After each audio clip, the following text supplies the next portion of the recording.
បាទអត់ចូលជ្រាបសួរបាទតរតែជនចាស់ថ្មីទាំងអស់បាទរបស់រោងចក្រ Blender Mold គៀបស្នោបាទនិងជាទាំងតាំងពីគៀបស្នោយើងខ្ញុំបាទខាងក្រោយខ្នងបាទបងប្អូនបានឃើញស្រាប់បាទគឺយើងបានផលិតរួចជាស្រេចបាទមានទាំងដំបូលគៀបស្នោបាទមានទាំងជាគៀបស្នោបាទជូនអតិថិជនយើងបាទតែគាត់បានធ្វើការកំងបាទហើយយើងត្រៀមទឹកជូនអតិថិជនបាទចំពោះភេទស្នោយើងបាទគឺមាន2ជម្រើសបាទគឺមានស្នោពណ៌សបាទនិងស្នោពណ៌ខ្មៅ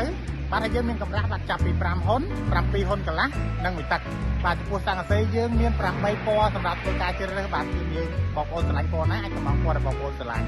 បាទហើយកម្រាស់ស័ង្កសីយើងបាទគឺមានចាប់ពី 2.2C រហូតដល់ 4C កន្លះបាទបងប្អូនដែលមានតម្រូវការបាទអាចធ្វើការកំងបានអត្ថប្រយោជន៍ដំបូងគៀបស្នោក៏ដូចជាស័ង្កសីគៀបស្នោបាទគេអាចកាត់បន្ថយកម្ដៅក៏ដូចជាសម្លេងរំខានដល់ទឹកទៀមបាទបានសឹងតែ98បាទ99% ហើយបាទមានភាពបាទងាយស្រួលក្នុងការដឹកជញ្ជូនងាយស្រួលប្រក់ប្រាក់ដៃត្រង់តិចចំណេញពេលវេលាពលកម្មបាទហើយអាយុ